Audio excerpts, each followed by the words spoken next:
Abra a palavra do Senhor em Atos, capítulo 13, nós vamos ler dos versos de 1 a 5. Atos, capítulo 13, de 1 a 5. O nosso tema está projetado aqui à frente.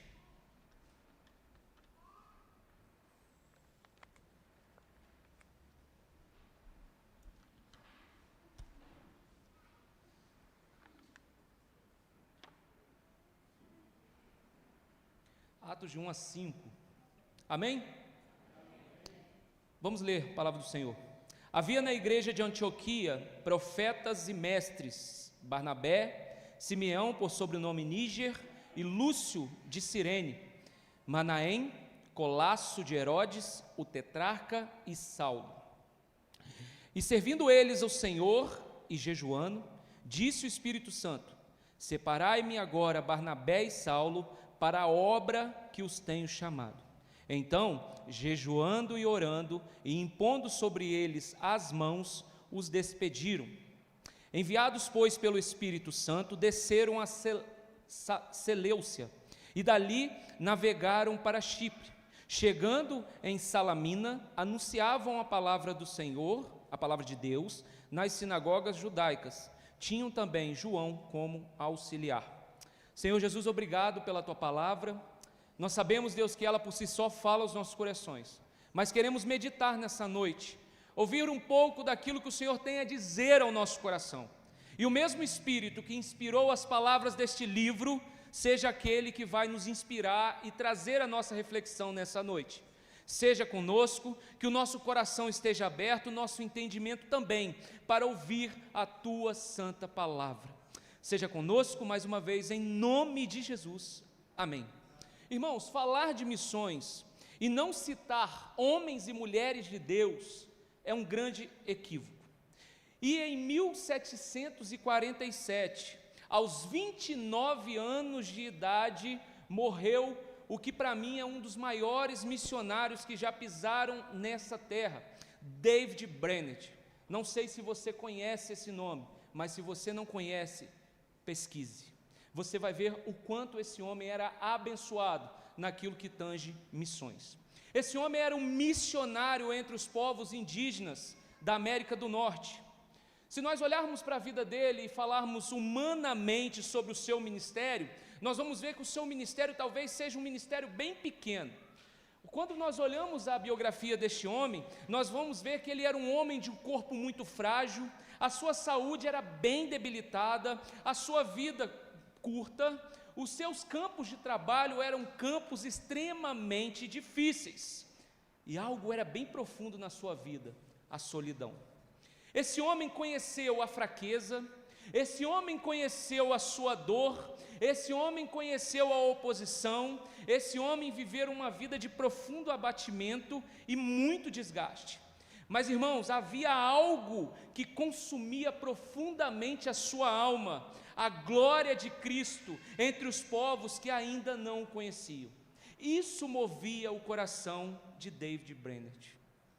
Em seus diários, onde ele conta toda a sua história, não aparece para nós a sua vida como sendo aquele herói romântico que você está acostumado a ver nas telas de cinema, na sua televisão em casa, no seu Netflix.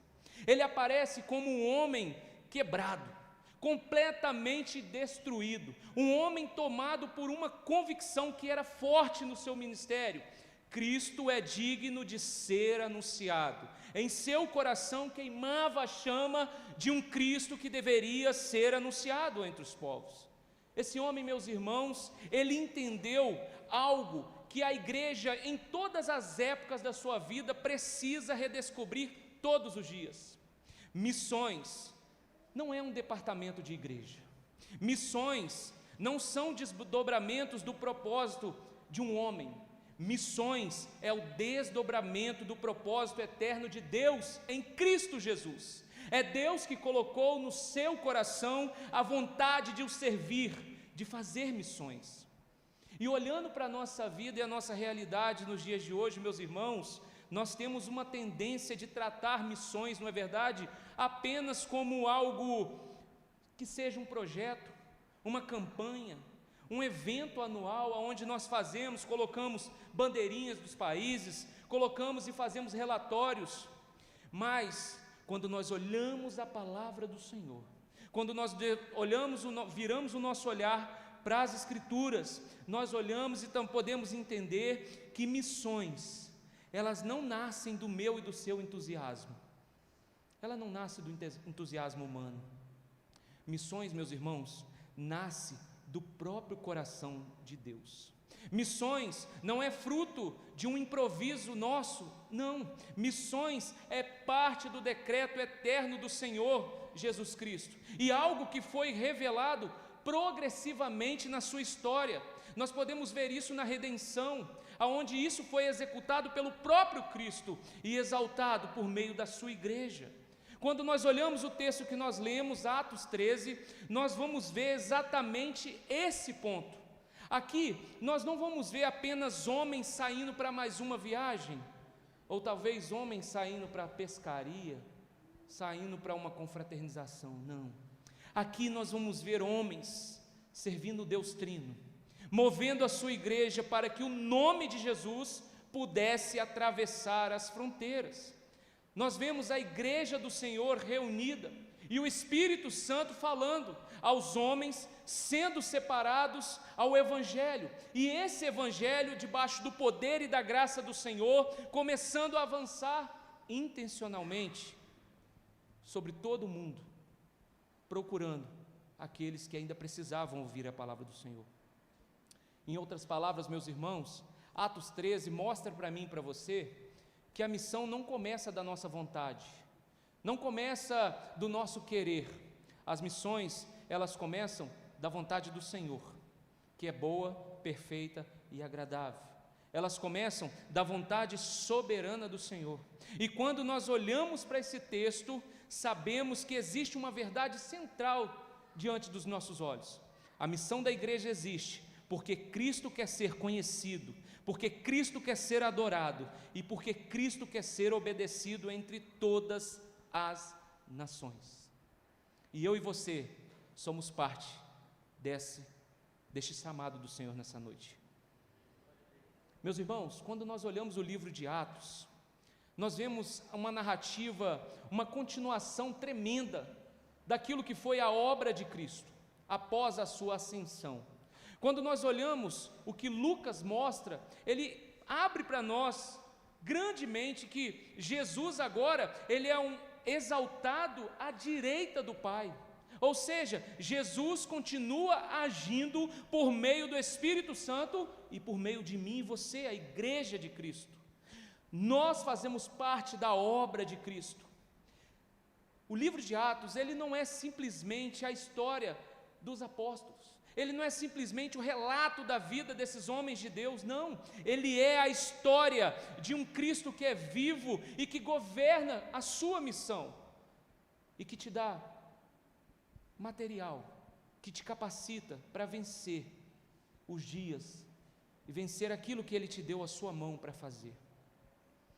Até este ponto do capítulo 13 do livro que nós lemos, o Evangelho já havia saído de Jerusalém, ele já havia alcançado a Judéia e Samaria, e agora ele começava a tocar os gentios.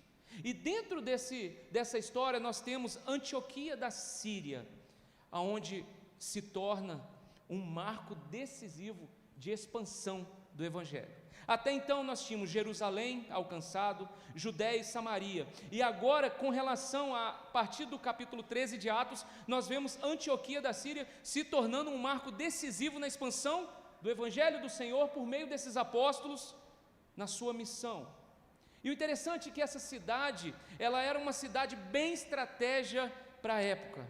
Por quê? Era uma cidade que era marcada por diversidades étnicas, vários povos estavam espalhados nessa cidade, então o alcance do Evangelho poderia ser muito maior.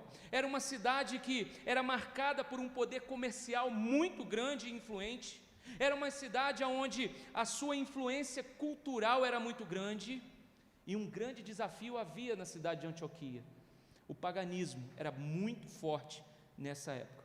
Se nós olharmos Jerusalém, que carregava o peso da história da aliança, agora nós estamos diante de Antioquia, representando a porta do Evangelho para o mundo nas nações.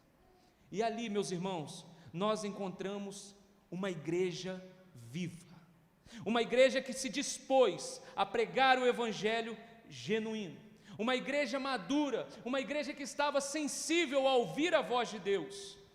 O interessante é que não era uma igreja perfeita, mas era uma igreja que adorava o Senhor, era uma igreja que não media esforços em adorar ao Senhor. O texto nos mostra que era uma igreja que jejuava, era uma igreja que discernia a palavra do Senhor e principalmente era uma igreja obediente. E é dessa igreja que o Senhor levanta um que é dos maiores movimentos missionários relatados na palavra do Senhor. Quando nós olhamos esse texto biblicamente, ele está ligado a algo muito interessante para nós e algo que nós conhecemos. A grande promessa que o Senhor fez a Abraão, você se lembra? Em ti serão benditas todas as famílias da terra. Esse texto também, meus irmãos, ele se conecta com os salmos, aqueles que anunciam as nações adorando, como aquele salmo que nós lemos aqui, o 117. Esse texto, ele nos liga com os profetas, que falam sobre um servo, Jesus Cristo, para os gentios, e com a ordem final de Cristo, e de fazer discípulos de todas as nações. Portanto, Atos 13 não é um acidente narrativo, ele não está aqui simplesmente porque deveria estar, é o florescimento de uma promessa antiga. O Deus que prometeu no Antigo Testamento, Cristo começou a cumprir historicamente por meio da sua igreja. Deus promete e Cristo começa a fazer por meio da sua igreja. Meus irmãos, ao olhar esse texto, nós aprendemos que a obra missionária ela é dirigida por Deus, por aquele que é soberano. Ela é centrada em Cristo Jesus e ela é realizada por uma igreja que se rende à vontade do Senhor. E sendo assim, eu convido a você a olhar, voltar os seus olhos para a sua Bíblia, nos versículos 1 e 2. Havia uma igreja de Antioquia, profetas e mestres, Barnabé, Simeão, por nome Níger, Lúcio de Cirene, Manaém, Colácio de Herodes, o tetrarca e Saulo. E servindo eles ao Senhor e jejuando, disse ao Espírito Santo: separai-me agora Barnabé e Saulo para a obra que os tenho chamado. Em primeiro lugar, meus irmãos, missões começam diante de Deus e não diante dos homens. O seu chamado como missionário, como pregador da palavra do Senhor, é pelo Senhor. É o Senhor quem te chama. Havia uma igreja de Antioquia, profetas e mestres, e servindo eles ao Senhor e jejuando. A primeira coisa que nos chama a atenção nesses dois versos, meus irmãos, nesse texto, é que a missão, ela não nasce em qualquer ambiente. Se você perceber, a missão aqui nesse texto, ela começou num ambiente de culto, ou seja, num ambiente de adoração. Antes de enviar, precisa ser um adorador. Antes de você ir pregar a palavra do Senhor, você precisa ser um adorador. Antes do envio, precisamos ver adoração. Antes de qualquer estratégia que você possa levantar para falar do amor de Deus, precisa haver consagração diante do Senhor. O povo jejuava, o povo orava e o povo era obediente ao Senhor. Meus irmãos, antes de ir às nações, a igreja tem que se lembrar que nós estamos diante do Senhor. Isso é decisivo na minha vida e na sua vida, porque o texto ele não começa mostrando uma análise de campo, não começa mostrando que esses homens estavam pesquisando o que iriam fazer, não começa com nenhum plano de expansão, nenhuma necessidade talvez sociológica.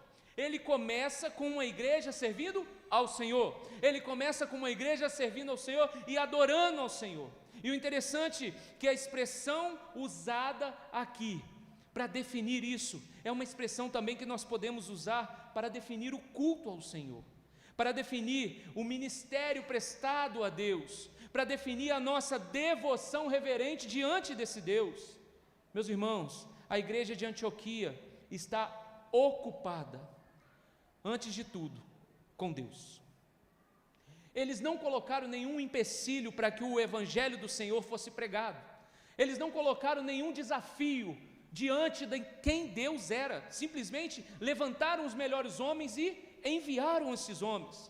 E este é um princípio profundamente esquecido no nosso meio reformado, e eu queria que você gravasse isso nessa noite. A missão da igreja nasce para a glória de Deus, não é para que o nome da igreja seja engrandecido, não é para que o meu ministério seja maior do que o seu, não, é para que Deus seja glorificado. Esse é o fim supremo da igreja, glorificar ao Senhor.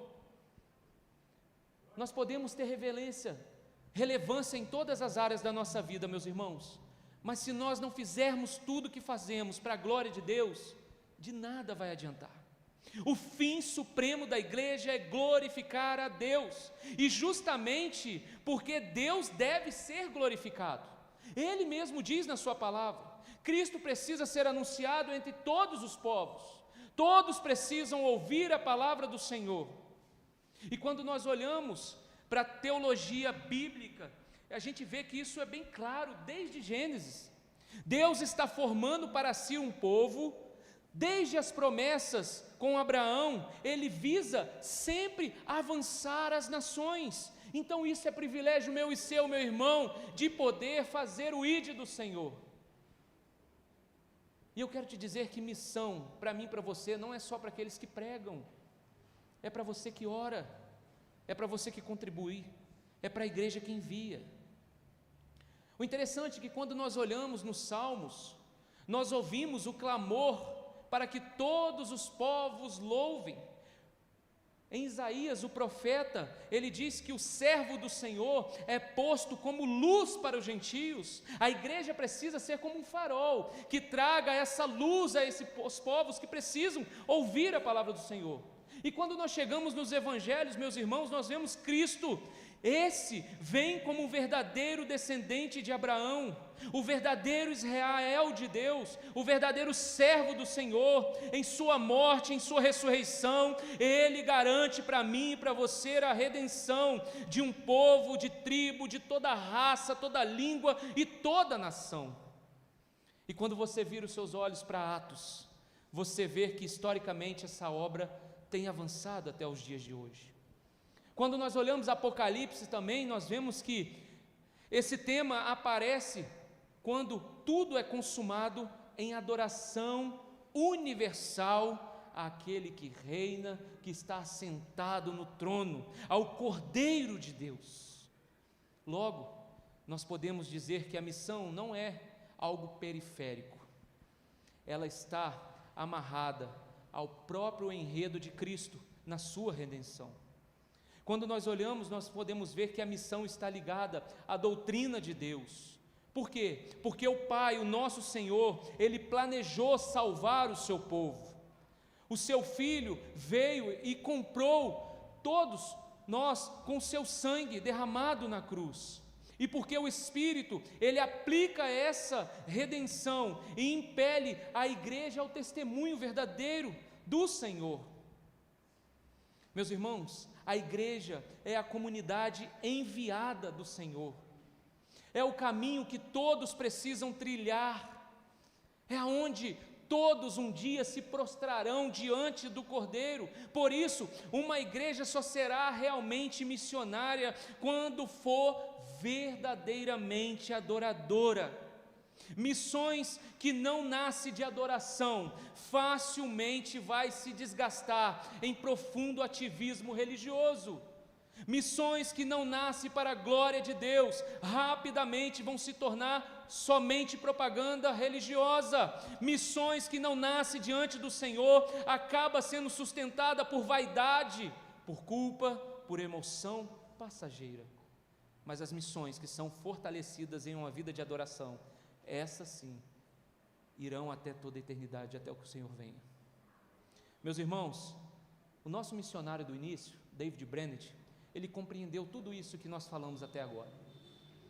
O que movia o seu coração não era nenhum sentimento aventureiro, mas era o Espírito do Senhor, era o zelo, a honra que esse homem tinha a esse Cristo a qual ele servia. O interessante é que quando nós lemos a sua biografia, nós vemos muito claro aos nossos olhos que ele não foi até o campo para construir o seu nome, mas ele foi para o campo porque o nome de Jesus precisava ser conhecido. Nós vamos até o campo, não para que o nome da Igreja Presbiteriana Nacional seja conhecido, mas para que o nome de Jesus, esse sim, seja anunciado, seja pregado, seja amado, seja adorado por todos os povos aonde a palavra do Senhor esteja chegando. Meus irmãos, olhando para isso que nós falamos até agora, a primeira pergunta para nós não pode ser: estamos fazendo missões? Essa não pode ser a nossa pergunta. A primeira pergunta que nós podemos fazer, eu e você, olhando para nós, para aquilo que nós somos diante do Senhor: será que verdadeiramente nós estamos diante de Deus? Essa é a pergunta que nós precisamos fazer. Uma igreja fria no culto, ela será fria na missão. Um crente que não contempla a glória de Cristo, dificilmente falará com ardor no seu coração sobre Cristo.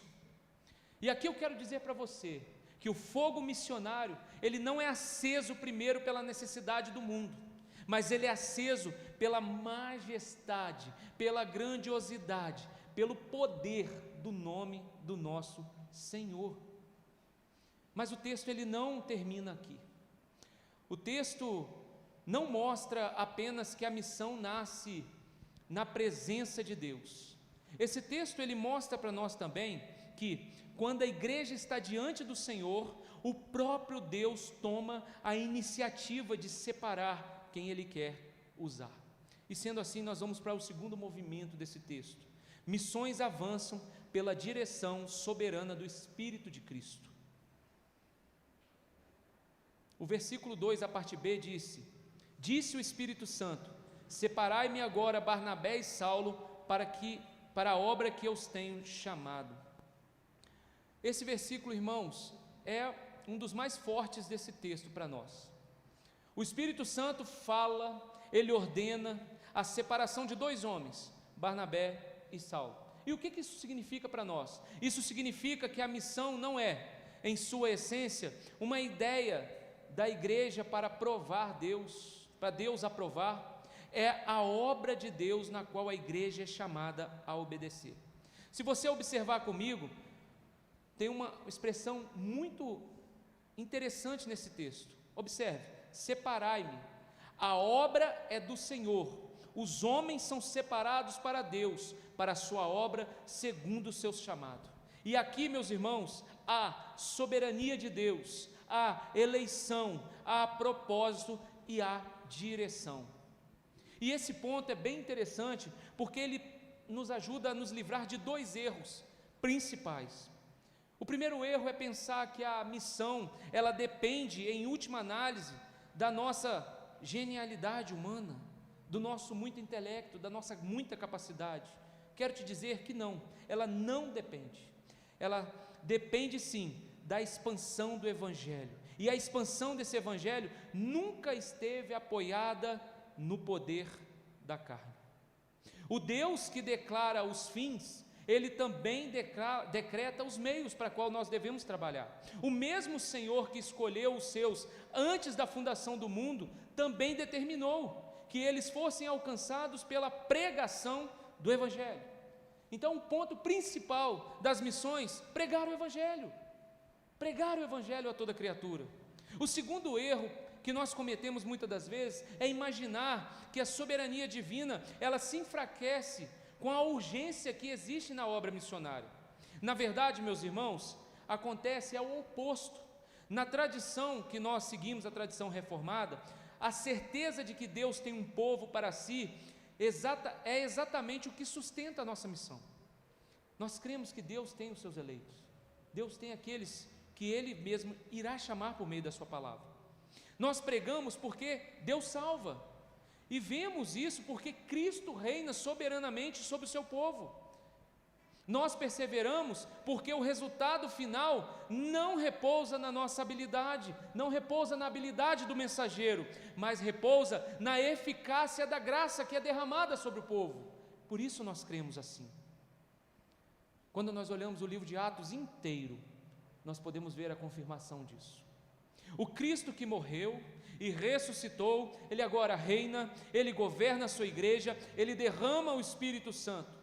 E o Espírito não age de modo autônomo em sua revelação ao Filho, Ele glorifica Cristo. Portanto, o Espírito envia sim os missionários, Ele faz expandir o Evangelho do Senhor, para que o senhorio de Cristo seja visível em todas as nações, para que todo homem, toda língua, todo povo e raça possa ouvir da voz do Senhor. E meus irmãos, essa certeza, ela é totalmente, profundamente cristocêntrica. Missões não é primeiramente levar valores, cultura religiosa ou melhorias morais. Missões é anunciar que o Filho de Deus encarnou, que o Filho de Deus morreu pelos pecadores, ressuscitou triunfante, subiu aos céus e reina com o Senhor e Salvador. O alvo da nossa missão é que homens e mulheres em todo lugar abandonem os seus ídolos e creiam em Cristo e sejam reconciliados com o Senhor. Esse é o alvo da nossa missão. Quando nós olhamos o texto, Barnabé e Saulo não são separados para uma experiência pessoal de realização em seu ministério, não. Eles são separados para uma obra que pertence a Cristo, ou seja, toda vocação missionária verdadeira carrega ou deve carregar essa marca. Não é o autoenvio, e sim o chamado. É o chamado do Senhor. Nós precisamos ouvir o chamado do Senhor.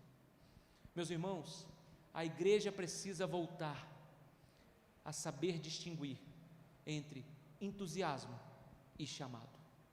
Nós não somos pessoas entusiasmadas. Eu e você, nós somos chamados para fazer e servir ao Senhor. Entre a propaganda e a direção divina, entre a agenda humana e a vontade de Deus, nós não podemos nos cair nessas coisas. Nós precisamos diferenciar essas coisas. Missões não pode ser tratada como vitrine do nosso ministério, não. Quem vai, vai porque Cristo chamou e vai porque para Cristo. Quem fica, fica para Cristo. Quem contribui, contribui para Cristo. Quem ora, ora para Cristo, para que todo nome conheça o nome que está acima de todo nome, Jesus Cristo. Então, meus irmãos, se a missão ela nasce diante de Deus, se a missão ela é dirigida soberanamente por Deus, resta perguntar mais uma vez: como será que a igreja responde quando o Senhor fala? Como a igreja responde quando o Senhor fala? O texto, ele responde mostrando que a igreja verdadeira não apenas escuta. O texto nos mostra que a igreja verdadeira, ela obedece à voz do Senhor. Os versos 3 a 5 diz assim: então, jejuando e orando e impondo sobre eles as mãos, os despediram. Enviados, pois, pelo Espírito Santo, desceram a Seleucia e dali navegaram para Chipre. Chegando a Salamina, anunciavam a palavra de Deus nas sinagogas judaicas. Tinha também João como auxiliar. Então, jejuando e orando, impondo sobre ele as mãos, os despediram. Enviados, pois, pelo Espírito Santo, anunciavam as boas novas, a palavra de Deus. Meus irmãos, a igreja de Antioquia, ela ouviu e obedeceu à voz do Senhor. Esse é o movimento do texto. Esse é, nesse contexto agora, o movimento profundo para nós. Por quê? Missões são realizadas por uma igreja que consagra, envia e proclama Cristo. Aqui, essa igreja está enviando esses homens de Deus. Houve resistência nesse momento de Barnabé e Saulo. Eles são meros homens que estavam dentro do propósito genuíno do Senhor. E o interessante é que nós não conseguimos enxergar, ao ler esse texto, algum apego que seja de algo egoísta, talvez deles querendo se desviar para outro lugar. Não houve nenhum cálculo que pudesse tirar da trajetória, simplesmente a igreja entendeu que o que tem de melhor pertence ao Senhor. Nesse contexto, ela envia o seu melhor aos povos, aqueles que tinham maior conhecimento no momento. E isso confronta e deve confrontar o nosso coração fortemente. A mentalidade hoje, irmãos, infelizmente, de muitas igrejas é essa. Às vezes nós queremos ofertar a Deus aquilo que sobra, e o nosso pastor disse isso ao ler o texto, quando nós dizimamos ao Senhor. Nós queremos ofertar ao Senhor o tempo que nos sobra, nós queremos ofertar ao Senhor o recurso que nos sobra, nós queremos ofertar as pessoas que sobram, mas a igreja de Antioquia fez o contrário. Ela liberou aqueles que eram seus líderes mais valiosos. Mas ela liberou, irmãos, porque ela entendia que a expansão da igreja era real, que a igreja precisava avançar. Ou seja, uma igreja madura, ela não segura para si o que Deus quer enviar ao mundo, ela manda para que o evangelho do Senhor seja pregado. E o interessante é que o texto nos mostra imposição de mãos. A imposição de mãos aqui não cria o seu chamado desses homens, simplesmente ele reconhece publicamente o chamado e expressa a comunhão da igreja, expressa a aprovação da igreja, expressa a solidariedade dessa igreja e o zelo para com esses homens. Ou seja, a igreja participa do envio desses homens. E o que isso mostra para nós nessa noite? Isso mostra para mim, para você, que a missão, ela não é obra de indivíduos isolados. A missão é nossa, é da igreja. Mesmo quando poucos vão, a igreja toda vai com eles, seja em oração, seja no sustento, seja no reconhecimento, seja no compromisso com o Senhor. E note comigo algo fundamental nesse momento do caminhar desse texto. O conteúdo da missão, ela está no versículo 5. Anunciavam a palavra de Deus. E aqui, meus irmãos, está o centro de todo o comprometimento e empreendimento missionário. A missão cristã, ela é essencialmente proclamativa. A missão que não proclama a palavra do Senhor não é uma missão do Senhor. Ela precisa proclamar o Senhor. Porque quando nós proclamamos a palavra do Senhor com poder e graça, quando nós anunciamos o evangelho genuíno do Senhor, haverá compaixão, haverá serviço, haverá socorro e haverá misericórdia.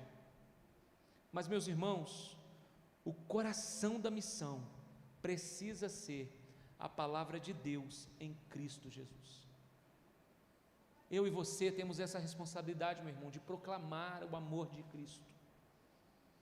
Aquilo que Deus fez na sua vida precisa ser conhecido pelas pessoas. O maior missionário não é aquele que vai, aquele que está lá onde você está imaginando na sua mente agora. O maior missionário precisa ser você, que prega para sua casa, para sua família, para o seu vizinho, que aceita a oportunidade, vê a oportunidade no ônibus, no metrô, num banco de ônibus, aonde você estiver. Essa é a oportunidade que Deus dá à sua igreja. A igreja não foi enviada apenas para marcar presença cultural nos povos, para conhecer novos países. Não, a igreja foi e sempre será enviada para anunciar o evangelho. A igreja não foi enviada apenas para aliviar sofrimentos que sejam temporais, mas a igreja, ela foi enviada para chamar os pecadores ao arrependimento e à fé genuína em Cristo Jesus. Eu e você não fomos apenas enviados para bater um papo ou dialogar com as pessoas e com o mundo. Eu e você, nós fomos chamados pelo Senhor a proclamar um mundo que há sim esperança, e essa esperança, existe um nome que está sobre todo nome, e que nesse nome verdadeiramente há salvação, em Cristo Jesus. É isso que nós precisamos proclamar. O mundo precisa ouvir que existe sim solução para os seus problemas, e é Jesus, é Cristo esse crucificado, é esse que derramou o seu sangue na cruz do Calvário. Essa precisa ser a certeza que queima no meu e no seu coração, de que Cristo, O mesmo Cristo que fez no passado continua fazendo e faz por meio da minha vida e por meio da sua. Você precisa ter isso no seu coração.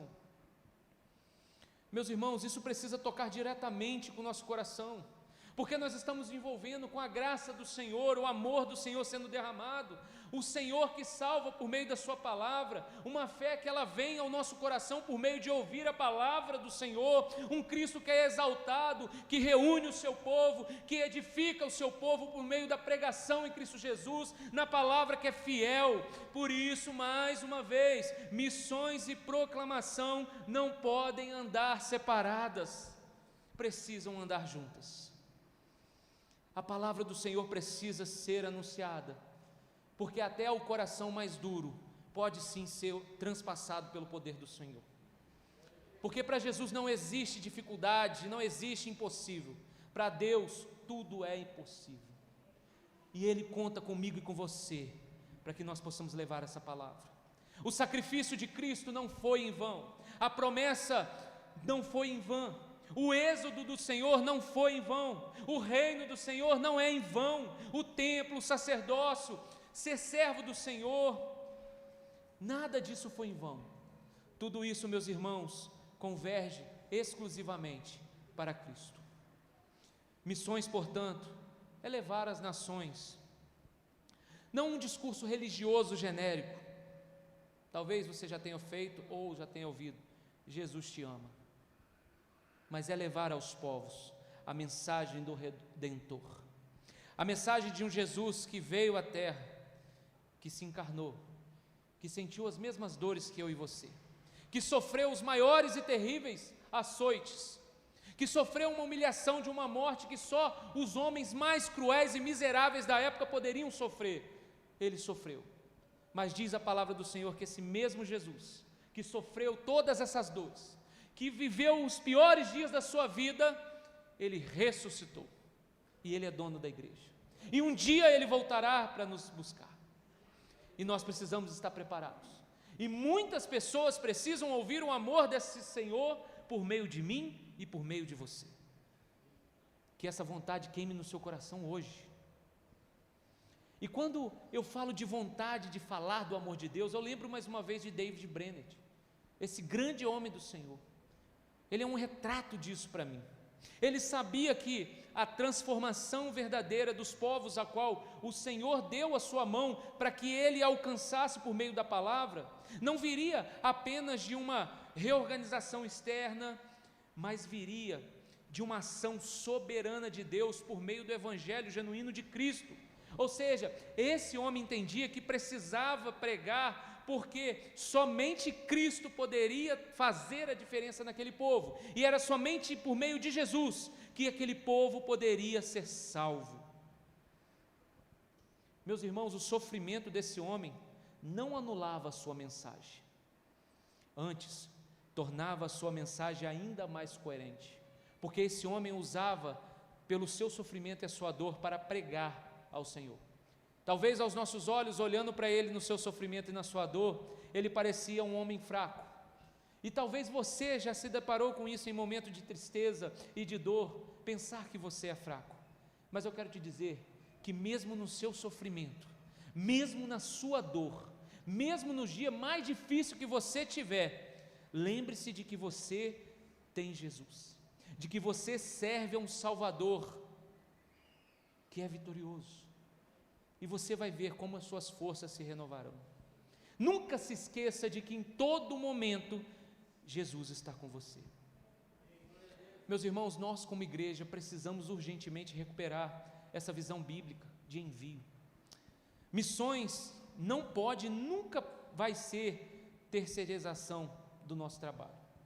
Missões não é delegar a poucos aquilo que pertence a todos. Nós não podemos delegar a alguns aquilo que pertence a nós. Nós também precisamos fazer a nossa parte.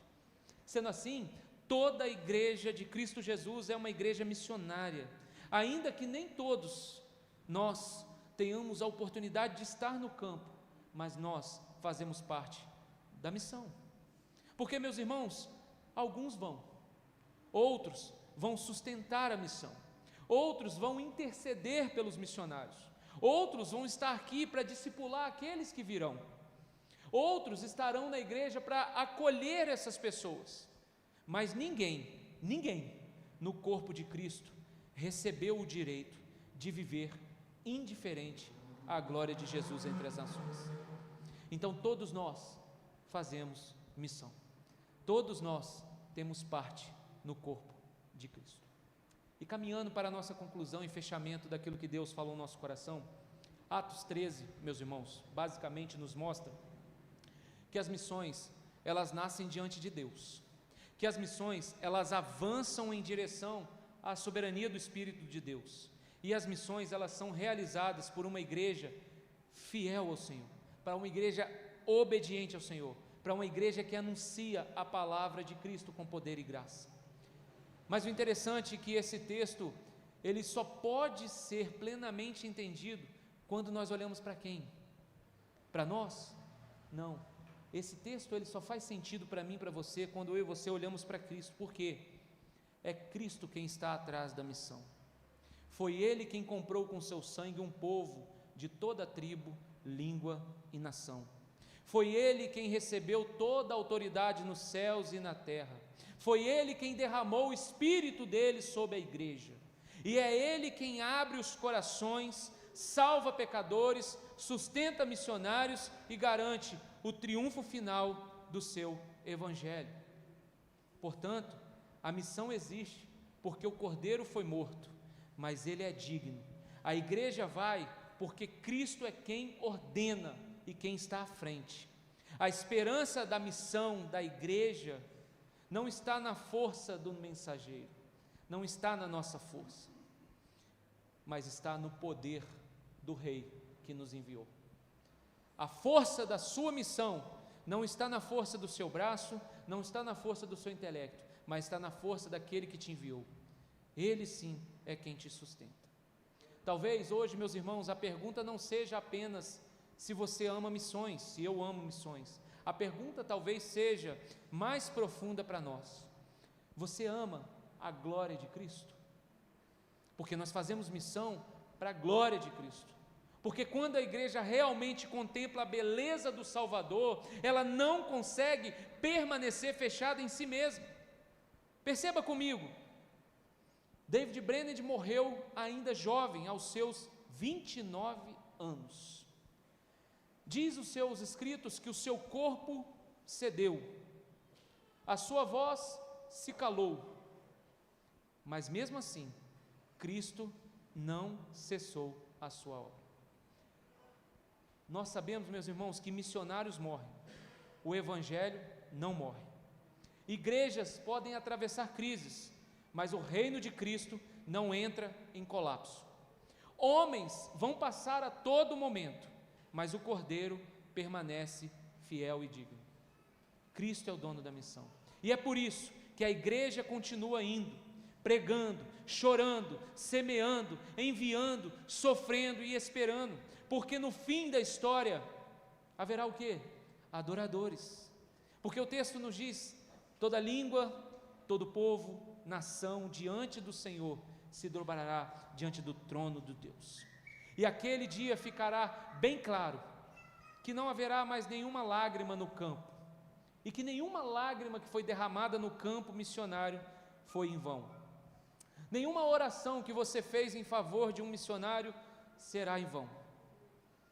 Nada foi desperdiçado, nenhum envio feito por fé foi inútil, porque Cristo estava em todos os momentos. Missões, meus irmãos, existem porque Cristo merece ser conhecido entre todos os povos. Nós pregamos porque Cristo precisa ser conhecido em todos os povos. E sendo assim, para finalizar, eu quero trazer algumas aplicações, primeiro para a igreja, para todos nós.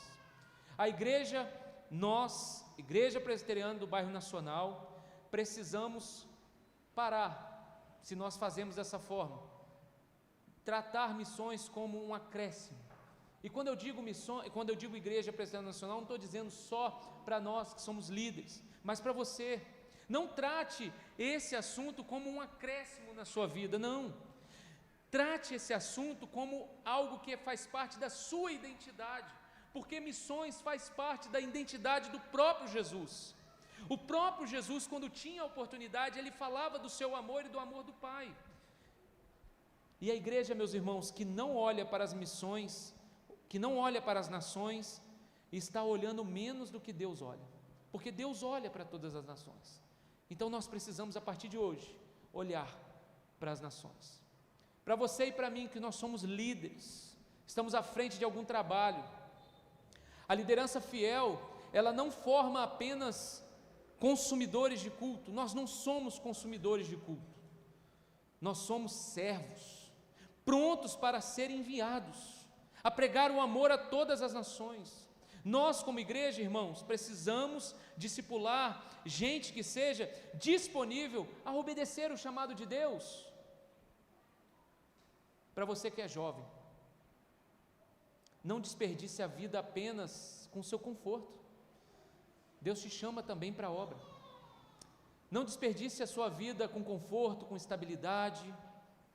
Não, Cristo é digno de mais do que uma fé privada. Talvez Deus não chame todos para atravessar os oceanos, talvez Deus não te chame para ir para outro país, mas certamente Ele chama todos para viverem de modo enviado. Todos nós precisamos viver como missionários de Cristo.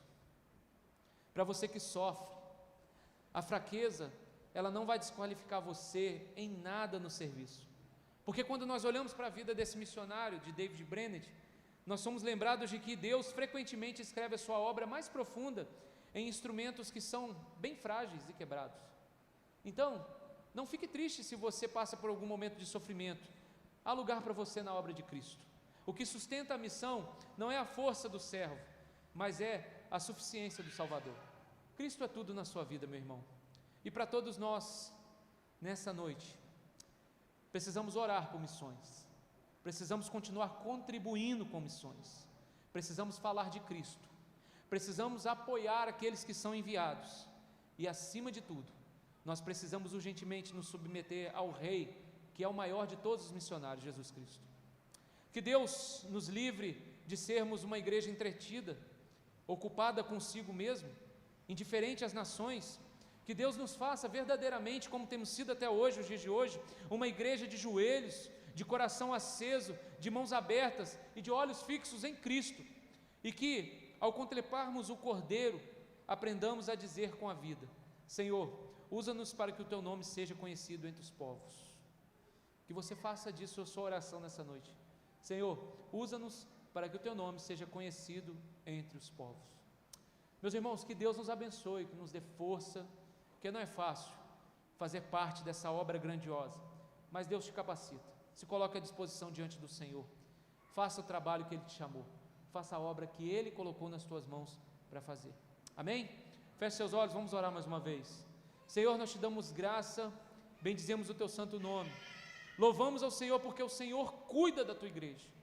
Nós vimos nessa noite, Deus, que o Senhor separa aqueles que são enviados pelo Senhor para fazer a Tua obra, mas nós como igreja também temos papel. Se nós ficarmos, nós ficamos pelo Senhor. Se nós formos, nós fomos pelo Senhor. Tudo o que fazemos, fazemos para a glória de Cristo. Fazemos para que o Teu nome seja glorificado. Então, meu Pai, mais uma vez, obrigado pela Tua palavra. E que o Senhor continue agindo com poder e graça na vida dessa igreja. Que nós continuamos sendo uma igreja missionária, Deus. Que nós continuamos sendo ofertantes diante do Senhor, fazendo a Tua obra, orando pelos nossos missionários. Obrigado, Deus, pelo privilégio que é servir ao Senhor com missões. E que todos possam ouvir a palavra do Senhor e se render e se arrepender dos seus pecados. Muito obrigado por tudo, perdoa os nossos pecados, em nome de Jesus oramos agradecidos. Amém. Deus abençoe, irmãos.